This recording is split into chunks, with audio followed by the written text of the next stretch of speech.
Eh bien salut tout le monde, c'est Oe Manga Animation, j'espère que vous allez bien de mon côté, ça va super. On se retrouve pour une nouvelle vidéo qui va être le compte rendu achat du mois de juillet 2020. Donc comme vous pouvez le voir tout d'abord, eh bien il y a ce t-shirt qui vient de chez Uniqlo, donc c'est un t-shirt issu du manga Ashita no Joe, voilà c'est de l'officiel. Donc voilà, je suis assez content, j'ai aussi eu un t-shirt de Ping Pong, ça qui fera plaisir je pense à Small Boy. Je vous mettrai le lien en description si vous êtes intéressé, ce qui est assez correct je trouve pour du produit officiel et d'une bonne qualité. Donc on va attaquer tout de suite ce mois de juillet 2020 par les achats faits en neuf. Alors ce mois-ci, je n'ai pas acheté grand chose en neuf, comme vous pouvez le voir. Il y a encore, il me semble, oui, il manque 2 tomes que j'ai acheté en neuf, mais qui ne sont pas là, je vous dirai ça le moment venu. Premièrement, on a Fire Force de Atsushi Okubo, et ça c'est aux éditions Kana. Donc Fire Force, c'est vraiment très très bon. Moi j'avais du 1 et 2, puis ensuite du 4 au 9, donc là au moins je peux enchaîner ma lecture. Je me suis arrêté pour le moment au volume 3. C'est un très bon manga dans lequel je mets pas mal d'espoir pour la suite. Je pense que ça se terminera sûrement dans les 25 tomes au Japon, donc j'ai vraiment hâte de connaître la suite. C'est vraiment très agréable à lire, la lecture est bonne, il y a un petit peu de fanservice, mais ce n'est pas non plus ultra dérangeant. Les combats sont bien réalisés. Voici quelques planches, moi j'aime beaucoup ce style de dessin. Donc voilà, c'était tout pour Fire Force. Après ça, on a le grand classique Demon Slayer aux éditions Panini, et c'est de Koyoharu Gotuge.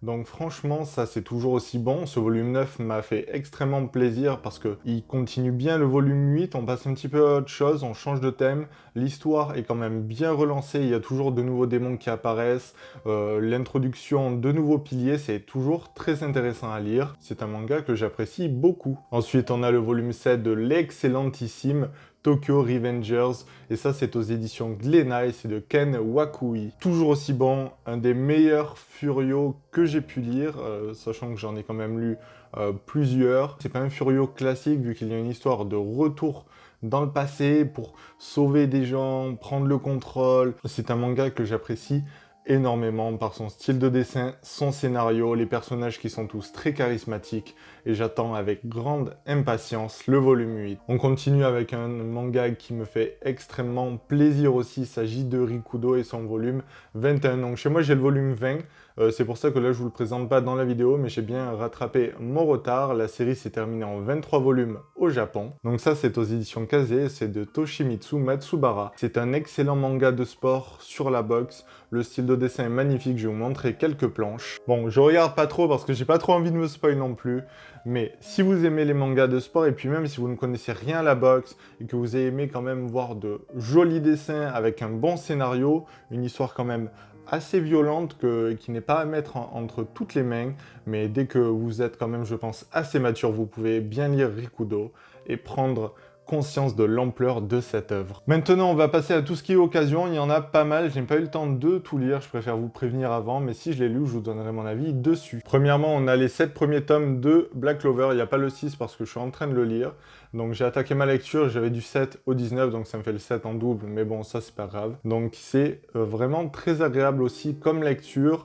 Le héros est attachant. J'avais peur de pas accrocher comme je l'avais fait avec l'animé. Mais ce qui me dérangeait dans l'animé, c'était le personnage principal qui criait tout le temps, tandis que bon, eh bien là dans le manga au moins on l'entend pas, mais franchement c'est toujours très agréable à lire. C'est une très bonne œuvre qui continue bien, les combats sont intéressants, le personnage principal se développe bien ainsi que tous ceux qui l'entourent, donc j'ai hâte de connaître la suite. Donc voilà, pour le moment je me suis arrêté au volume 6. L'histoire est bien, le style graphique est intéressant, donc voilà, une très bonne œuvre, Black Clover, et ça c'est aux éditions Kaze, et c'est de Yuki Tabata. Ensuite on enchaîne avec un grand classique du manga, Bakuman, et donc ça c'est aux éditions toujours Kana, et ça c'est de Tsugumi Oba et de Takeshi Obata, les auteurs de Death Note. Donc je n'ai pas encore attaqué ma lecture, je pourrais pas trop vous en dire, ça s'est terminé en 20 tomes. J'ai hâte de commencer ma lecture sur cette histoire qui retrace le parcours des mangaka. Après ça on a un énorme lot de Mitsuru Adachi. Donc je n'ai pas encore attaqué ma lecture, j'ai pas mal de trous et donc ça je chercherai à compléter. C'est sur le baseball et il y a également une petite histoire amoureuse qui se développe derrière tout ça. Ensuite on a le grand classique One Piece, j'ai pu récupérer donc ce lot de 4 tomes, le 11, 12, 13 ainsi que le volume 86. Une nouvelle fois en collector, donc ça je verrai ce que j'en fais exactement, je ne sais pas encore. Et donc ça j'essaye de compléter mon retard avec des annonces pas très cher. Après ça, on a les volumes 1, 2, 3 et 5 de Golden Kamuy. Et donc ça, c'est aux éditions Kiun et c'est de Satoru Noda. Donc je n'ai pas encore attaqué ma lecture parce que j'ai fait beaucoup de réceptions manga en fin de mois, mais en tout cas le synopsis m'a bien intrigué. C'est un homme qui va partir à la recherche de trésors, mais dans une époque un petit peu plus ancienne que la nôtre. Le style graphique est vraiment magnifique, les planches sont bien remplies comme vous pouvez le voir, donc c'est un manga dans lequel je place pas mal aussi d'espoir. J'ai hâte d'attaquer ma lecture et de vous donner mon avis plus profond dessus. Après ça, aux éditions Kiun toujours, on a l'intégrale de Tales of Legendia de Ayumi Fujimura. Donc ça, c'est une saga qui est également adaptée en jeu vidéo, donc je me demande si ça va être un petit peu sous forme de RPG en manga. J'ai hâte de savoir ce que ça donne. Là, je suis tombé sur l'intégrale à vraiment pas cher, donc je me suis dit autant me laisser tenter. Et puis les couvertures sont quand même bien sympathiques. Après ça, sûrement nombreux d'entre vous le savent, il y a eu beaucoup de mangas aux éditions Black Box qui se sont retrouvés à Noz. Donc c'est des magasins de déstockage, donc ils sont tombés à 2 €. Bon, pour la petite histoire, moi j'y suis allé 4 jours d'affilée pour savoir quand ça allait tomber. Le seul jour où j'y vais pas le matin, bien sûr, j'y vais l'après-midi parce qu'ils avaient mis sur le Facebook, ils les avaient enfin reçus. Et il y a un revendeur qui a pris 100-150 tomes, donc génial, moi j'avais quasiment plus rien. J'ai attendu ça pendant 4 jours et puis bien sûr les revendeurs toujours devant, toujours ils ont l'info, mais bon.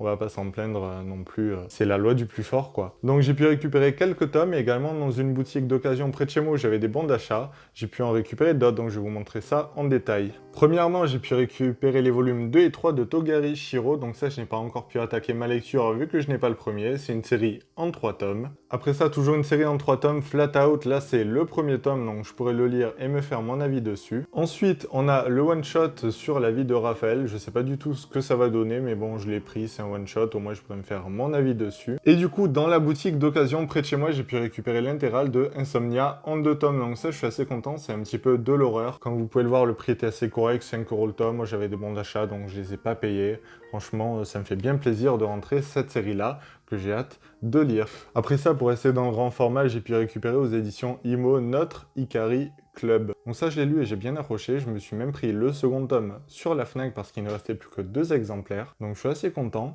C'est assez particulier comme histoire. Ce premier tome nous introduit bien les personnages. C'est des jeunes collégiens qui vont créer leur club, le Ikari Club.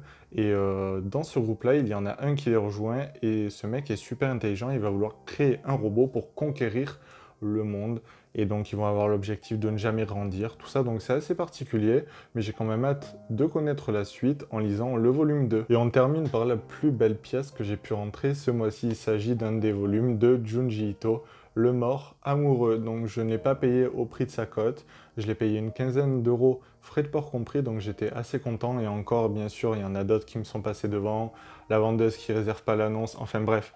Toujours des petites embrouilles sur Vinted quand les gens ne savent pas trop l'utiliser, mais bon, c'est pas grave. Je suis quand même bien content d'avoir pu rentrer ce volume-ci que je n'ai pas non plus encore lu. Et aussi en petit bonus, c'est la première fois que je rentre ça, j'ai pu rentrer un Yuri en 3 tomes. Il s'agit de Pas à Pas. Donc je vais vous montrer très rapidement les couvertures. Je n'ai pas encore lu, au moins je pourrais lire mon premier Yuri et me faire mon avis dessus, le volume 2 et le volume 3 qui composent donc l'intégrale. Donc ça a l'air d'être une histoire assez légère qui je pense peut être quand même un bon début pour lire un premier manga de type Yuri. Bon, et bien c'était Manga Animation, j'espère que cette vidéo vous a plu. Si c'est le cas, n'hésitez pas à vous abonner pour suivre mes vidéos, à mettre un j'aime si la vidéo vous a plu, à commenter pour me dire vous, quels sont les mangas que vous avez rentrés durant le mois de juillet et quelles sont vos attentes pour le mois d'août. Et puis on se dit à la prochaine.